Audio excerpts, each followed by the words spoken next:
मैं अटलांटा से doctor Rakesh Shah, made talk में आपका स्वागत है। आप लोग न्यूज़ में या सोशल मीडिया पे देखते होंगे कि कोरोना की वैक्सीन का रिसर्च चल रहा है, उसका प्लाज्मा इफेक्टिव नहीं, उसका रिसर्च चल रहा है। तो आपको शायद ये क्वेश्चन होता होगा कि ये रिसर्च आखिर कैसे करते हैं, मालूम कैसे पड़ता है कि ये जो दवाई है या वैक्सीन है काम करती है कि नहीं करती है। तो आपके उन सारे सवालों का जवाब ये वीडियो में है। सिर्फ कोरोना की वैक्सीन और प्लाज्मा के रिसर्च के बारे में नहीं, लेकिन कोई भी दवाई का पूरा रिसर्च कैसे होता है।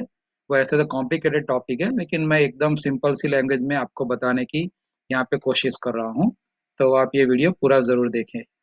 आपको रिसर्च ट्रायल के बारे में बताऊं, उसके पहले ये भी बताना पड़ेगा ना कि मैं क्या कर रहा हूँ। भाई, मैंने लास्ट वीक जो वीडियो बनाया था ना क्लोरोक्विन का, उसके अगले ही दिन मुझे यूनिवर्सिटी ऑफ मिनेसोटा से ईमेल आई कि एक रिसर्च ट्रायल वो कर रहे हैं, जिसमें जो हाई रिस्क एक्सपोजर वाले डॉक्टर्स नर्सिस होते हैं, उनको हाइड्रोक्सी क्लोरोक्विन से बच सकते, लेने से कोरोना से बच सकते हैं कि नहीं, वो उसका रिसर्च कर रहे हैं। तो आपको एनरोल होना है कि नहीं, तो मैंने तुरंत ऑन द स्पॉट एनरोल कर दिया और कल ही उन्होंने मुझे दवाई भेजी है। अब इसमें क्या है वो मुझे भी नहीं मालूम है, क्लोरोक्विन है या फिर प्लेसेबो मीन्स विटामिन या शुगर पिल है, वो मुझे भी नहीं मालूम है। तो वैसे रेंडमाइज होता है, वो मैं आपको डिटेल में बताता हूँ।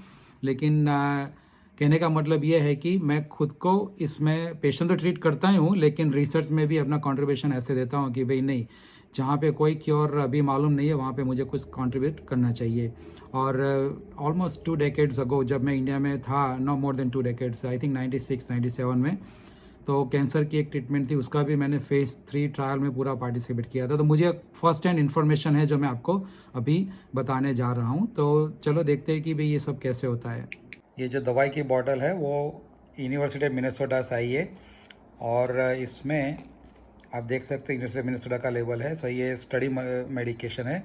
तो इसमें हाइड्रोक्सी क्लोरोक्विन है या फिर पीएलबीओ, पीएलबीओ मीन्स प्लेसेबो, वो किसी को भी मालूम नहीं, जो स्टडी करने वाले उसको भी मालूम नहीं होगा और मुझे भी मालूम नहीं है।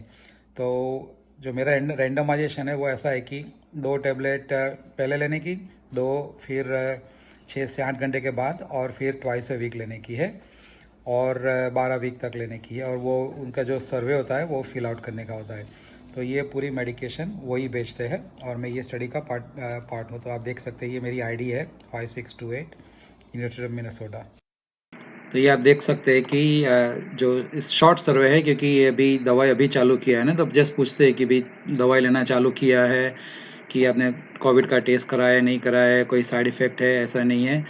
तो जस्ट वो सबमिट करते हैं, फिर एक के बाद एक सर्वे आने लगते हैं।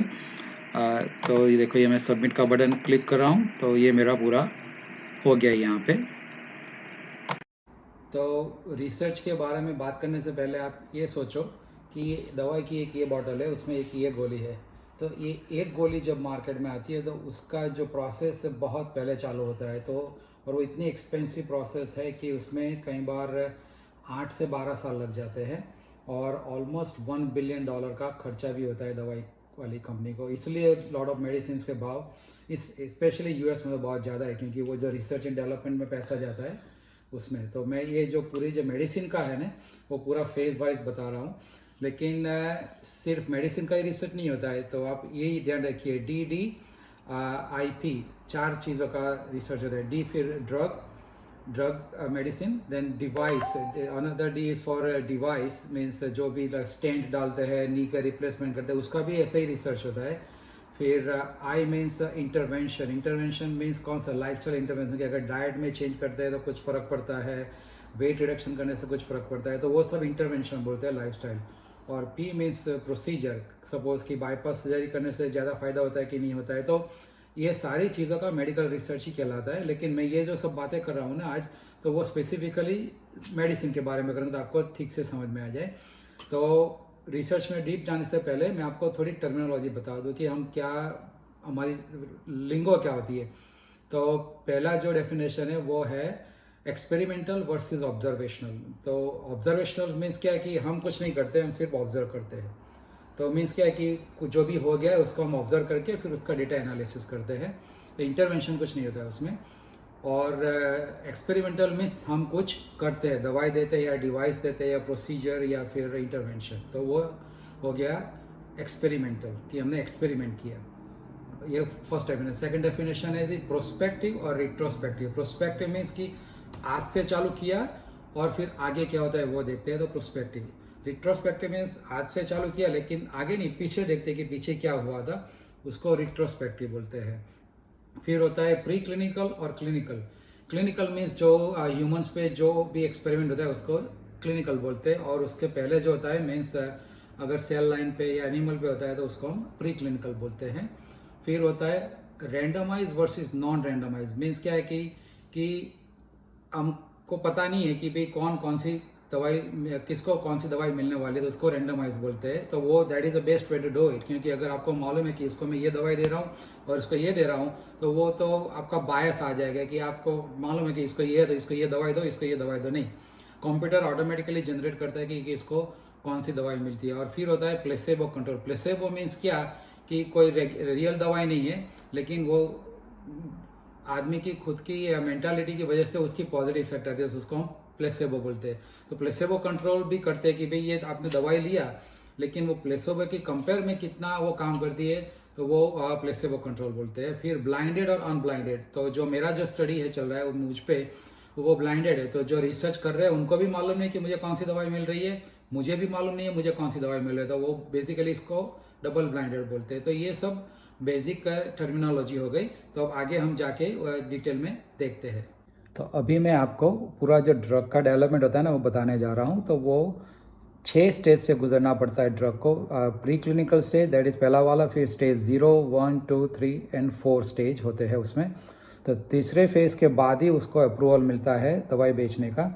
तो प्री क्लिनिकल स्टेज क्या होता है कि भाई जो रिसर्च साइंटिस्ट होते हैं वो कोई केमिकल डिज़ाइन करते हैं, वो बोलते हैं कि भाई इससे कुछ असर आने वाली है। फॉर एग्जांपल लेट अस से कोरोना की बात करें तो वो एक डिज़ाइन करते हैं दवाई की, भाई चलो इससे शायद वायरस में फ़ायदा हो सकता है। फिर वो लेबोरेटरी में सेल कल्चर बनाते हैं, उस पर वो टेस्ट करते हैं कि भाई इसकी इफ़ेक्ट क्या होगी। फिर वो उसका एनिमल पे टेस्टिंग करते हैं। कैंसर की कोई दवाई है तो फिर वो एनिमल में लाइक रैट है, माउस है, मंकी है, या फिर गिनी पिग में वो कैंसर इंड्यूस करते हैं और फिर वो दवाई डालते हैं उसमें, फिर देखते हैं क्या असर होता है। वहाँ पे वो डोज डिसाइड करते हैं कि भी कितना डोज दे सकते हैं, बाय माउथ दे सकते हैं, आईवी देख सकते हैं, वो एनिमल में डिसाइड करते हैं पहले। तो वहाँ से उनको पता चलता है कि चलो भाई ये दवाई शायद काम करेगी और ये दवाई इतना डोज में दे सकते हैं। लेकिन तो वो प्री क्लिनिकल स्टेज हो गया। तो प्री क्लिनिकल के बाद आता है स्टेज 0। ज़ीरो क्यों करते हैं फार्मास्यूटिकल कंपनी की, उनको मालूम होना चाहिए ना, क्योंकि इतना सारा इन्वेस्टमेंट करते हैं तो दवाई काम करेगी कि नहीं करेगी। तो क्या करते हैं कि 10-15 वो वॉलंटियर चुनते हैं जिसको रोग नहीं है, लेकिन उसमें वो दवाई इंजेक्ट करते हैं, उनको खाने को देते हैं, वॉलंटियर होते हैं। और फिर वो दवाई जब पेट में जाती है तो बॉडी उसको दवाई को क्या करती है, दवाई बॉडी को क्या करती है वो अभी नहीं जानने का है, लेकिन बॉडी दवाई का क्या करती है उसका स्टडी करते हैं कि उसका ब्लड लेवल लेते हैं, उसका यूरिन सैंपल लेते हैं, इन स्टूल सैंपल लेते हैं, स्वेट का सैंपल लेते हैं, बहुत सारे सैंपल लेके वो स्टडी करते हैं कि उसका हम उसको फार्माकोकाइनेटिक बोलते हैं। तो वो स्टडी करते हैं, उसके बाद में उनको मालूम पड़ता है कि भाई ये दवाई जो है ना कि ये शायद इसमें काम करेगी। तो ये स्टेज 0 हो गया। और उसके बाद में फेज़ 1 चालू होता है। जो फेज़ 0 हो गया, तो फेज़ 1 चालू करने से पहले दवाई की कंपनी को जो US में FDA को एप्लीकेशन देनी पड़ती है, न्यू ड्रग एप्लीकेशन होती है उसको, तो वो पहले आती है और उसके बाद में फेज़ 1 ट्रायल अप्रूवल के बाद फेज़ 1 चालू होता है। फेज़ 1 में क्या होता है कि कुछ भी देने से पहले यहाँ पे सेफ्टी मालूम करना पड़ता है। तो फेज़ 1 है वो सेफ्टी वाला है और डोज फाइंडिंग स्टडी बोलते हैं कि भाई ये दवाई सेफ़ तो है ना किसी को देने के लिए, तो कहाँ तक सेफ़ है। तो जो वॉलंटियर्स होते हैं या फिर जो डिसीज़ वाले लोग होते हैं, जो टर्मिनल इल होते हैं मोस्ट ऑफ द टाइम, उनको वो नई दवाई देते हैं। तो उसमें वो लेट्स से कि पहले 5 मिलीग्राम दिया, फिर 10 दिया, फिर 15 दिया, ऐसे ग्रेजुअली एस्केलेटिंग डोज दे के डिसाइड करते हैं कि भाई यहाँ मैक्सिमम कितना डोज दे सकते हैं। और उस टाइम पे वो भी डिसाइड करते हैं कि ओरली अच्छा रहता है या फिर आईवी देना पड़ता है। तो वो ओरली देने के बाद फिर ड्रग लेवल चेक करते हैं। तो वो सब फेज़ 1 में होता है। यहाँ पे basically the whole idea is 2 things, कि सेफ है कि नहीं वो मालूम करने का, और डोज फाइंडिंग स्टडी बोलते हैं उसको। तो वो मेनली फेज़ 1 हो गया। और उसके बाद में आता है फेज़ 2।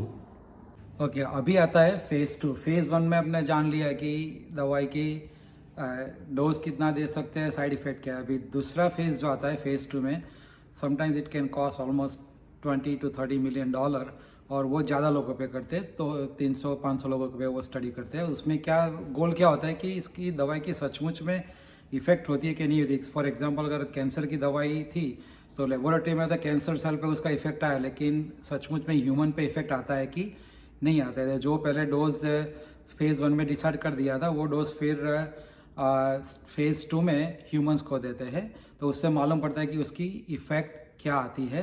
तो जो फेज़ 2 है वो बायोलॉजिकल एक्टिविटी डिसाइड करने के लिए करते हैं, और उसके बाद में आता है फेज़ 3। तो पहले फेज़ में सेफ्टी हो गया, डोज हो गया, कैसे देना है वो हो गया, और दूसरे फेज़ में आता है कि उसकी बायोलॉजिकल एक्टिविटी। और तीसरे फेज़ में आता है कि भाई आपने नई ट्रीटमेंट ढूंढ निकाले, लेकिन जो ऑलरेडी एग्जिस्टिंग है उससे वो ज़्यादा अच्छी है कि नहीं है, तो कंपेयर करने का कि भाई अगेंस्ट द गोल्ड स्टैंडर्ड, तो वो कंपैरिजन। और दूसरा है कि प्लेसेबो से कंपेयर करेंगे। जैसे मेरा अभी जो ट्रायल कर रहा है वो प्लेसेबो से कंपेयर कर रहा है कि भाई सचमुच में हाइड्रोक्सीक्लोरोक्विन काम करती है कि ये जब मन का वहम है, काइंड ऑफ, है ना। तो वो स्टडी करते हैं, तो प्लेसेबो कंट्रोल बोलते हैं। और ये जो फेज़ 3 होता है ना, बहुत लंबा चलता है, बहुत एक्सपेंसिव होता है। Sometimes it can cost $50 to $60 million, लेकिन उसके बिना ड्रग अप्रूवल नहीं होता है। तो फेज़ 3 तो बहुत ज़रूरी है, और वहीं पे सचमुच में पता चलता है। इसी फेज़ 2 में बायोलॉजिकल एक्टिविटी में क्या होता है कि ऑलमोस्ट 1/3 ड्रग्स तो फेल हो जाती है, तो वो आगे नहीं जाती है। और उसके बाद में फेज़ 3 में भी ऐसा होता है कि 50% जो ड्रग्स आती है वो ऐसा अप्रूव होती है कि वो जितना बोलते हैं उतना काम नहीं करती है। तो फेज़ 3 में डबल ब्लाइंड मीन्स इन्वेस्टिगेटर को भी पता नहीं कि कौन सी ड्रग है, हमको भी पता नहीं है, वो डबल ब्लाइंड बोलते हैं। रेंडमाइज होता है कि भाई कौन कौन सी दवाई लेगा, वो हम डिसाइड नहीं करते, ऑटोमेटिक कंप्यूटर डिसाइड करता है। और इट इज़ कंपेयर्ड अगेंस्ट कि गोल्ड स्टैंडर्ड के कंपेयर में कितना अच्छा है, और प्लेसेबो के कंपेयर में कितना अच्छा है, और समटाइम्स दूसरी ट्रीटमेंट के से भी कंपेयर कर सकते हैं। तो ये सब फेज़ 3 ट्रायल की बात हो गई। और उसके बाद में क्या होता है कि जो ड्रग कंपनी होती है उनको एटलीस्ट 2 ऐसे पॉजिटिव ट्रायल चाहिए कि भाई सचमुच में ये काम करती है, और उसके बाद में FDA को, फूड एंड ड्रग एडमिनिस्ट्रेशन को, उनको ड्रग अप्रूवल के लिए अप्लाई करना पड़ता है कि भाई हमारी ड्रग सेफ है, काम करती है, और एग्जिस्टिंग है उससे ज़्यादा काम करती है। उसके बाद में जो FDA है वो पूरा रिव्यू करती है, और उसके बाद में अप्रूवल देती है। जब अप्रूवल मिल जाता है तो वो फिर दवाई बेच सकते हैं। लेकिन उसके बाद में आता है फेज़ 4। फेज़ 4 में क्या होता है कि वो लोग, क्या होता है कि एक बार अप्रूवल मिल गया तो फिर उनका गोल होता है कि कैसे मैक्सिमम पैसे बनाए, राइट। तो वो उनके और इंडिकेशन ढूंढते हैं कि अगर ये फॉर एग्जांपल क्लोरोक्विन वैसे तो अप्रूव हुई थी मलेरिया में, लेकिन अभी उसका इंडिकेशन ढूंढा जा रहा है कि भाई कोरोना में होएगा कि नहीं होगा, बराबर है। तो ड्रग तो ऑलरेडी सेफ है, मालूम पड़ गया है, सबको मालूम है, तो वो फेज़ 1 2 करने की जरूरत नहीं है। अभी सिर्फ फेज़ 3 करेंगे कि भाई ये कोरोना में काम करती है कि नहीं करती है। तो क्योंकि ड्रग कंपनी के लिए इतना इजी रहता है ना कि एक फ्रॉम 0 टू चालू करो तो बहुत सारे पैसे खर्च होते हैं। तो ये फेज़ 4 में वो भी call the post marketing study. तो पोस्ट मार्केटिंग स्टडी में सेफ्टी का तो सर्वेलेंस चालू रहता है कि अगर और कोई साइड इफेक्ट आती है तो मालूम पड़ता है, और उसके कई नए यूज़ भी मालूम पड़ते हैं, और कई नए राउट भी। जो ड्रग इनिशियली IV के लिए अप्रूव हुई थी, बाद में जाके मालूम पड़ता है कि ओरल में भी काम करती है। जैसे वैंकोमाइसिन है तो एंटीबॉडी के IV देते, लेकिन आगे जाते मालूम पड़ा कि C. diff नामक इन्फेक्शन है पेट का, उसमें वो ओरल भी काम करती है। तो ऐसे आगे जाके उसके नए नए इंडिकेशन भी ढूंढने चालू हो जाते हैं, क्योंकि इंडिकेशन बढ़ते तो उसका यूज़ होता है। तो ड्रग कंपनी के लिए वो अच्छा रहता है कि ज़्यादा वो बेच सकते हैं, तो वो फेज़ 4 बोलते हैं। लेकिन जो फेज़ 4 है इट्स नॉट रिक्वायर्ड। जो ड्रग अप्रूवल फेज़ 3 के बाद में मिल जाता है, और एक बार FDA का अप्रूव हो जाता है तो फिर ड्रग कंपनी के लिए जैसे गंगा नहाए जैसा हो गया थी कि वो पूरा उसका दुनिया उनकी पूरी वाइड हो जाती है। तो ये दिस इज़ हाउ जो एक्सपेरिमेंटल जो ड्रग्स होती है वो ऐसे उसका रिसर्च होता है। तो और मैं बात करने जा रहा हूँ, वो बोलते हैं उसको हम जो ये ड्रग के बारे में बात किया, लेकिन और भी स्टडी होते हैं जो ड्रग के लिए नहीं होते, और चीज़ों के लिए भी होते हैं। जैसे कि BCG लेने से कोरोना में फ़ायदा होता है कि नहीं होता है। तो वो जो होता है वो सब ऑब्जर्वेशनल स्टडी बोलते हैं हम उसको, क्योंकि उसमें अभी कुछ देते नहीं है। तो उसके बारे में भी आपको डिटेल में बताता हूँ कि ऑब्जर्वेशनल स्टडी क्या होती है। तो अभी मैं आपको ऑब्जर्वेशनल स्टडी के बारे में बताने जा रहा हूँ कि जहाँ पे हम कुछ नहीं करते, सिर्फ ऑब्जर्व करते हैं। तो इसमें टोटल 9 डिफरेंट टाइप्स होते हैं। तो मेनली तो 6 होते हैं। तो पहला वाला है उसको हम केस रिपोर्ट बोलते हैं। केस रिपोर्ट मीन्स क्या, मैं सिंप्लीफाइड कर देता हूँ, ऐसा एग्जैक्टली नहीं होता है। लेकिन अगर कोई बोलता है कि गर्म पानी मैंने पिया और मुझे कोरोना नहीं हुआ, तो अगर एक बंदा बोलता है तो उसको केस रिपोर्ट बोलते हैं। अगर 10 लोग बोलते हैं कि हमने गर्म पानी पिया और हमको कोरोना नहीं हुआ, तो उसको हम केस सीरीज़ बोलते हैं। तो वो केस रिपोर्ट और केस सीरीज़ हो गया। अभी आता है ecologic study. Ecologic study means क्या है कि हम बोलते हैं कि भाई अमेरिका में कोरोना के इतने केस है, इंडिया में इतने केस है, इटली में इतने केस है, तो उसको इकोलॉजिक स्टडी बोलते हैं। फिर हम ट्राई टू डिसाइड कि भाई इंडिया में क्यों कम है, यूएस में क्यों ज़्यादा है, तो उसको इकोलॉजिक स्टडी बोलते हैं, एक्सपोजर कितना हुआ है। फिर होता है cross sectional study. Cross section means क्या है कि अभी क्रॉस सेक्शन करने के, फॉर एग्जांपल कि भाई हमें इंडिया में क्या है कि भाई आज की तारीख में इतने कोरोना के केस हैं, तो फिर उसमें देखते हैं कि भाई कितने ओल्ड है, कितने यंग है, कितने को डायबिटीज़ है, कितने को नहीं है, कितने वेजिटेरियन है, कितने वेजिटेरियन नहीं है, तो वो उसको क्रॉस सेक्शनल स्टडी बोलते हैं। तो क्रॉस सेक्शनल स्टडी का प्रॉब्लम क्या है कि वो उसमें टाइम नहीं होता है। नहीं अभी क्या उस वही सोच सकते हैं कि उसके 10 साल बाद क्या होगा, वो हम उसमें इंक्लूड नहीं कर सकते। तो लेकिन ओवरऑल थियरी एस्टैब्लिश करने में वो काम लगता है कि भाई चलो इतने लोगों का कोरोना हुआ है, उसमें से 90% वेजिटेरियन थे, दैट मीन्स कि वेजिटेरियन डाइट का कुछ उसमें रोल हो सकता है, तो क्रॉस सेक्शनल स्टडी बोलते हैं। और उसके बाद में आता है कोहोर्ट स्टडी और केस कंट्रोल स्टडी। तो कोहोर्ट स्टडी में क्या होता है, कोहोर्ट मीन्स झुंड। तो कोहोर्ट में हम चालू करते हैं, फॉर एग्जांपल कोरोना के पेशेंट है तो उसको नेगेटिव कोरोना वाले पेशेंट से चालू करते हैं कि भाई किसी को ये 100 लोग हैं इनको कोरोना नहीं है, तो उसको 2 ग्रुप में डिवाइड करते हैं कि एक को बोलते हैं कि इसको BCG वैक्सीन लगा हुआ था और एक को नहीं लगा हुआ है। BCG का कोरोना से कोई रिलेशनशिप नहीं है, लेकिन हम देखना चाहते हैं कि BCG जिसको लगा है उसको कोरोना नहीं होता है कि होता है। तो जिसको ये कोरोना नेगेटिव, सब कोरोना नेगेटिव है, लेकिन एक BCG लगा है और जिसको BCG नहीं लगा है, फिर उसको हम देखते हैं कि जो जिसको BCG लगा है उसमें से कितने को कोरोना होता है और कितने को नहीं होता है।